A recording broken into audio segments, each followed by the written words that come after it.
After 60, a lot of people are told a very small version of the truth about their body. Just walk a little, someone says. At your age, you have to be careful. The hidden message is that strength, agility, and playful movement belong to younger people, and that your best option now is to avoid injury and sit safely on the sidelines. But when you look at how the body actually works, the picture is very different. Your muscles, your heart, your circulation, your balance, and even your brain still respond powerfully to movement, especially when that movement is chosen with care. You are not too old for sport. You are too valuable to live without it. In this video, I want to be your guide and walking partner, not your doctor. We're going to explore 5 specific sports that many people over 60 can practice to stay healthy and strong. Forms of walking, swimming or water exercise, cycling, dancing, and Tai Chi. Each of them trains your body in a different way. Each works on a piece of the puzzle that matters for longevity, independence, joint comfort, brain health, and even your confidence in everyday life and in your relationships. My goal is simple. By the end, you will know what each sport can do for you, how to start safely, and how to choose the one that fits your personality, your health, and your dreams for this stage of life. Before we dive into the sports, let's name the problem clearly and calmly. After 60, most people move much less than their body actually needs. Not because they are lazy, but because modern life pushes them to sit, to scroll, to drive, to watch. Maybe you retired from a physically active job and never really replaced that movement with anything else. Maybe pain in your knees, hips, or back made you cautious. Maybe you went through a health scare and decided without noticing, from now on, my priority is not to get hurt, instead of, from now on, my priority is to stay strong. The result is a slow drift into weakness. You notice it first, in small ways. You avoid low chairs because getting up feels heavy. You stop using stairs if there is an elevator. You reduce your walking route because the last part feels like too much. You carry fewer bags at once, not by choice, but because your grip and legs complain. Over time, your walking speed drops, your balance gets shakier, and the distance you feel safe going from home gets shorter. The world shrinks a little. There is also an emotional side to this gradual loss. When you don't trust your legs and your balance, it's harder to feel free and spontaneous. You plan everything around where you can sit, where the bathroom is, how far you have to walk. You may start saying no to family trips, to invitations, even to social dancing or travel you once enjoyed. That slowly erodes your social life, your mood, your sense of vitality in the maturity. It can even affect how you feel in your intimate life, because it is hard to relax and enjoy connection when you are secretly afraid of falling, getting tired, or losing control of your body at the wrong moment. The good news is that your body is not a passive object in all this. Even after 60, 70, or 80, your muscles can still grow stronger, your circulation can still improve, your joints can still move more smoothly, and your brain can still learn new patterns. The key is not heroic intensity, but clever choices. The 5 sports we'll explore are not extreme. They are realistic, adaptable, and surprisingly powerful when practiced regularly.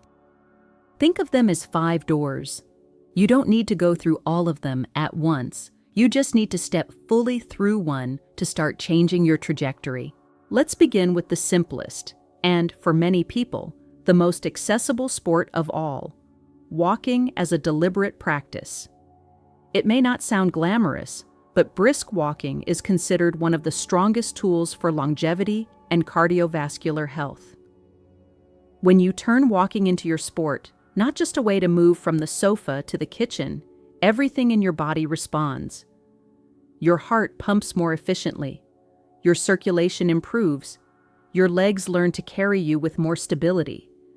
Your lungs expand more fully. Even your brain gets more oxygen and stimulation. The difference between just walking and walking as sport is intention.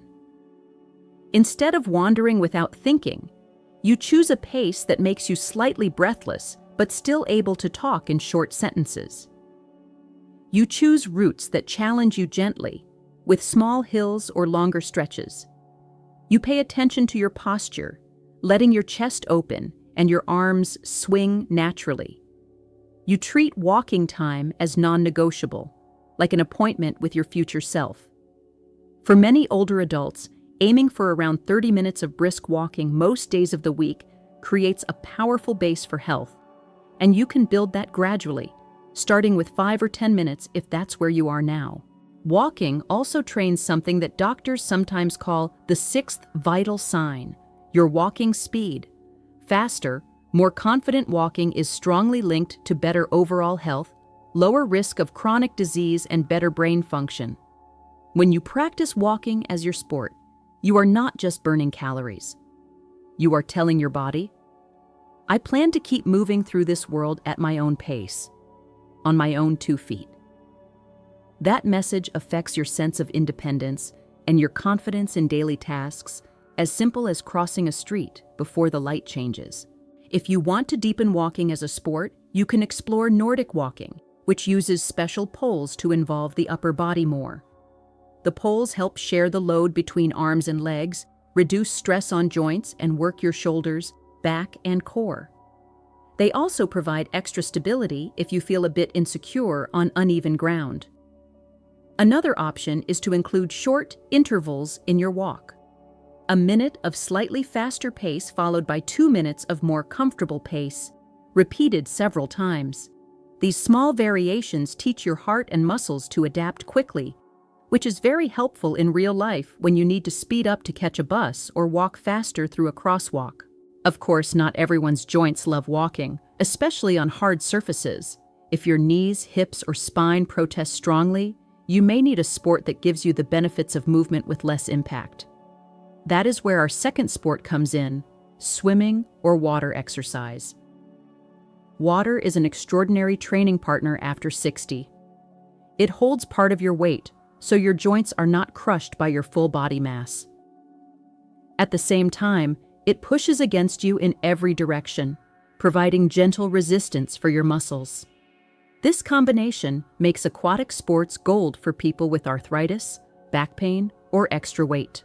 Swimming laps, water jogging, water aerobics, and even simple water walking in a pool all have their place. When you move in water, your heart and lungs work, your muscles engage, and your joints glide in ranges of motion that might feel painful on land. The water cools you, which makes longer sessions more comfortable. It also challenges your balance in a safe way, because if you lose stability, you simply float or hold the edge instead of falling on a hard floor. Regular swimming or water workouts can lower blood pressure, improve endurance, increase flexibility, and support better posture. For many older adults, water exercise also brings back a feeling they thought they had lost: lightness. On land, you might feel heavy, cautious, and slow. In water, you feel freer. You can experiment with movements, leg lifts, gentle kicks, arm circles, that would be uncomfortable outside the pool. That lightness is not just physical, it has an emotional effect. It reminds you that your body is still capable of pleasant sensations, enjoyment, and playful movement. That feeling matters for your mood, your stress levels, and even for the way you relate to others. If you are new to swimming or feel nervous in water, you don't need to start with long, deep lane sessions. Many centers offer water aerobics or gentle aqua classes specifically for older adults, where an instructor guides you through safe routines in a group. You can stay in the shallow end, use flotation devices, and move at your own pace. If you have heart, lung, or serious joint conditions, always ask your healthcare provider before starting. But for a surprisingly large number of people over 60, water becomes the place where they rediscover what effective exercise feels like without punishing pain. Our third sport is an excellent bridge between land and water, cycling.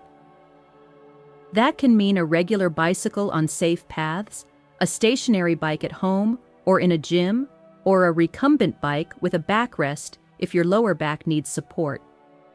Cycling is low impact on the joints, engages big muscles in your legs and hips, and gives your heart a clear, steady challenge. It's one of the best sports to build endurance and leg strength without pounding your knees the way running can. When you pedal, you also train coordination between your legs and your core. The circular motion of cycling encourages smooth muscle work, which can help with stiffness. If you ride outside, you add extra benefits: fresh air, changing scenery, and the brain stimulation that comes with navigating turns, small obstacles, and varying speeds.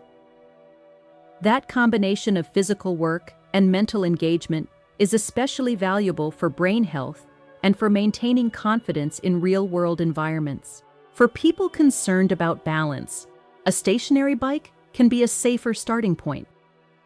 You can adjust the resistance, the seat height, and the duration of your sessions. You don't have to worry about traffic or weather. Even 10 minutes of gentle cycling can start to improve your circulation and joint mobility, and you can gradually increase time and resistance as your body adapts. If you choose a recumbent bike, the larger seat and back support reduce pressure on the spine and hips while still allowing you to work your heart and legs. Cycling also has a powerful effect on metabolism. The muscles of your legs are large and hungry. When they contract rhythmically for extended periods, they help your body handle blood sugar more effectively and encourage the use of fat as fuel. This is particularly relevant after 60, when the risk of metabolic conditions like type 2 diabetes and fatty liver increases. By making cycling one of your sports, you're not only training your legs, you are sending a message to your whole metabolic system that activity is still part of your life. So far, we've talked about sports that mostly move your body in straight lines and predictable patterns. Our fourth sport adds something more: rhythm, creativity, social connection, and a strong challenge for the brain. That sport is dancing. It can be ballroom, line dancing, Latin styles, folk dances, contemporary, or simple choreographed fitness dance. What matters is that it combines movement, coordination, music, and interaction. When you dance, your feet, legs, hips, and arms have to follow patterns that are often unexpected. Your brain has to remember sequences, react to a partner or to the group, listen to the beat, and adjust your timing. That combination makes dance one of the most complete sports for older adults who want to protect not only their muscles and circulation, but also their cognitive function. Research consistently finds that dancing can improve balance, reaction time, memory, and mood in older people. In some programs, it even helps those living with early cognitive decline or movement disorders.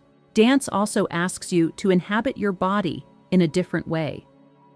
Walking, cycling, and swimming are efficient, but they can feel mechanical. Dancing invites expression. You move not just to cover distance, but to embody a rhythm, a feeling, a story. That is powerful for self-confidence. Many people over 60 feel that their body has become a problem to manage. Dance reminds them that their body is still an instrument of joy, connection, and attraction. That can soften anxiety about aging, improve body image, and bring new energy to the way they relate to a partner or to themselves. If you have never danced before, this is not a barrier. Many classes are designed exactly for people who are starting from zero in their 70s or 80s. Instructors break movements into simple steps, repeat them many times, and respect each person's limits. Styles like line dancing or simple social dances often work very well because everyone moves together and there is less pressure to perform perfectly. If you already have a partner, ballroom or Latin dance can become a weekly ritual that nurtures both your physical health and your emotional bond. If you don't, group dance classes provide a built-in social circle where you meet others who have chosen to age actively. Our fifth sport looks very different from the others. It is slow, quiet, and often practiced outdoors in parks or indoors in calm rooms. It comes from martial traditions, but feels more like moving meditation. This sport is Tai Chi. At first glance, Tai Chi may look too gentle to matter.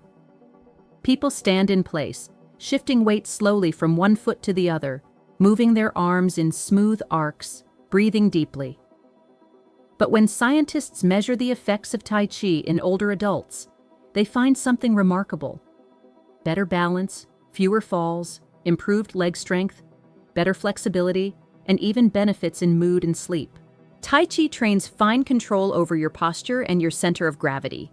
Each movement asks you to feel clearly where your weight is, how your feet connect with the ground, and how your spine stacks over your hips. That awareness is crucial after 60, when falls become one of the biggest risks for health and independence. Many studies show that older adults who practice Tai Chi regularly fall less often and feel more secure in daily activities. Instead of reacting clumsily when they are pushed off balance, their body knows how to adjust gradually and regain stability. The slow, continuous nature of Tai Chi is also kind to joints and to people with limited stamina. You can practice in small doses, even 10 or 15 minutes, without needing special equipment. The breathing patterns and mental focus used in Tai Chi calm the nervous system, reducing stress and helping the body switch from constant alertness to a more regulated state. For many people, this has ripple effects in blood pressure, sleep quality, and overall sense of calm. When your nervous system is less agitated, your muscles hold less unnecessary tension, your digestion works better, and your heart rate responds more smoothly to daily demands. One of the strengths of Tai Chi as a sport after 60 is that it can be adapted to almost any level. You can practice standing, sitting, or even holding onto a chair for support. You can learn from live classes, videos, or small community groups. The key is to start with instruction from someone who understands older bodies and to progress at your own pace. Over time, the graceful movements that seemed impossible at the beginning become familiar. Your body learns new pathways. Your mind finds a kind of moving stillness that contrasts beautifully with the noise of the outside world. Now that we've walked through these 5 sports, you may be wondering how to choose and how to combine them in a way that makes sense. The answer depends on your health, your preferences, and your goals. But there are some guiding principles that apply to most people over 60. Your body tends to thrive when you include 3 elements: something that challenges your heart and lungs, something that builds or maintains muscle, and something that sharpens your balance and coordination. Walking, swimming, and cycling are excellent for your heart and circulation. Dancing and Tai Chi shine for balance, coordination, and brain health. All of them, if done with sufficient effort, contribute to maintaining muscle, though you may also want to add simple strength exercises. A simple way to think about it is this: choose one sport as your main anchor and use the others as seasoning. If you love walking, make brisk walking your base most days of the week, and add a water class once or twice a week if your joints allow, a dance session for fun when you can, and a short Tai Chi sequence in the morning or evening to train your balance. If you adore swimming, let that be your central sport, and complement it with short daily walks, and maybe some cycling on a stationary bike when your schedule allows. If dancing lights you up, dance as often as you can, and sprinkle in some walking or cycling on non-dance days to keep your heart conditioned. To make all this less theoretical, let's bring in a few short stories that mirror what many older adults experience when they let sport back into their lives. Imagine a man of 67 who has slowly stopped doing anything but walking from his car to his chair and back. His doctor tells him his blood pressure is creeping up. He feels heavy and slow. Stairs leave him short of breath. He decides to start with the simplest thing: walking as his sport. At first, he can handle only 10 minutes at a time on flat ground, and his legs feel tired afterward. He is tempted to quit, but he keeps going, adding a minute every few days. After several weeks, he notices that his pace has increased naturally. He can walk around his neighborhood without feeling defeated. His confidence grows. He begins to use that new endurance to join group walks in a park, and his social life expands as a side effect. In another part of town, a woman of 72 who loved dancing in her youth has avoided all movement since a knee surgery. She is afraid to fall. Her nights are restless, and her mood is low. One day, a friend invites her to a gentle water aerobics class. She hesitates, but the idea of being held by water feels less intimidating than a gym treadmill. She attends. The first class is awkward, but she feels surprisingly light and safe in the pool. She goes back.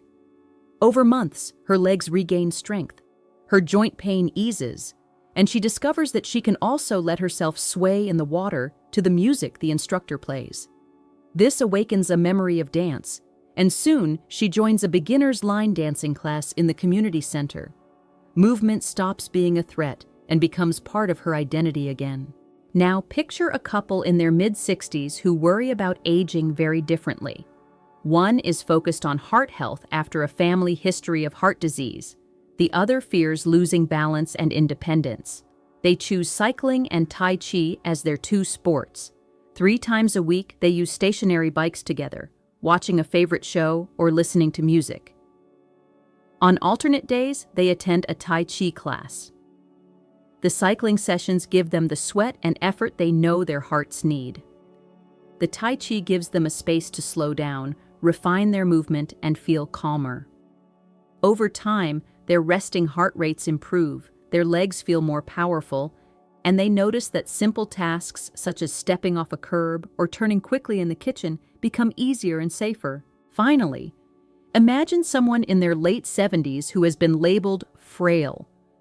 Their family is afraid for them to go outside alone. They move slowly and seem to live in a small radius between the bed, the bathroom, and the armchair. A geriatric team decides to include sport in their care plan, not in the form of intense training, but in the form of small, carefully chosen movements. A physical therapist introduces a seated Tai Chi routine and short bouts of supervised walking with a walker in the hallway. A community program offers a gentle water class once a week with transport included. Months later, this person is still old, still vulnerable, but their story has changed. They walk a little further. They stand with more stability. They fear falling a bit less. Their world has grown from 3 pieces of furniture to the hallway, the pool, and a few safe outdoor routes. That expansion brings back a sense of dignity and self-respect. All of these stories have something in common. Sport is not being used as a punishment for aging, but as a tool for quality of life.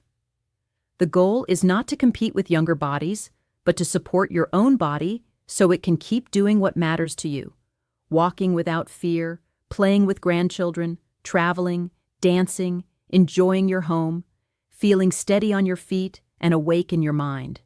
The 5 sports we've explored are not the only options, but they are 5 powerful, realistic ways to do that after 60. Before we close, it's important to underline a few safety points. Any new sport after 60 should be introduced with respect for your current state. If you have heart disease, lung problems, serious joint issues, balance disorders, or other chronic conditions, you should talk to your healthcare provider before making big changes. Start below what you think you can do, not above. If you feel chest pain, intense shortness of breath, dizziness, or sharp joint pain during activity, you stop and seek advice. Warm up gently before each session and cool down afterward. Choose shoes that support you, clothing that lets you move, and environments that are as safe as possible. Well-lit paths for walking, supervised pools, properly adjusted bikes, trustworthy teachers for dance and Tai Chi. If I had to condense everything we've shared into one sentence, it would be this. After 60, sport is not about chasing youth. It is about choosing movements like walking, swimming, cycling, dancing, and Tai Chi that keep your heart, muscles, joints, balance, and brain strong enough to carry the life you still want to live. It is never too late to begin. Your body may not move like it did at 30, but it still responds remarkably to clear, consistent signals. Every walk, every length in the pool, every turn of the pedals, every song you dance to, every slow Tai Chi posture is a message to your body that says, "We are still in this together." That message changes the way you age. It changes your circulation, your strength, your mood, your sense of possibility, and even how you feel in your own skin when you look in the mirror or stand next to someone you love. As you finish this video, I invite you to do something very concrete. Take a quiet moment and ask yourself, which of these 5 sports sounds most like me right now? Not the one you think you should choose, but the one that makes you feel a small spark of curiosity or joy. Is it the simplicity of walking, the softness of water, the rhythm of cycling, the music of dance, or the calm focus of Tai Chi? Choose one, just one, and design the smallest possible first step. A 5-minute walk, a call to a pool, a static bike session, a trial dance class, a short Tai Chi video. If you feel comfortable, share in the comments which sport you are choosing and why. Your decision might inspire someone else who is hesitating. If you know a friend or family member over 60 who has quietly given up on being strong, send this to them as an invitation, not a pressure. And if you want to keep exploring natural, science-backed ways to protect your muscles, your balance, your brain, and your vitality in the maturity, you can subscribe and stay close to this community. There is a lot of life still available in your body. These 5 sports are not a test. They are a path back to that life. One step, one stroke, one pedal, one song, one slow movement at a time.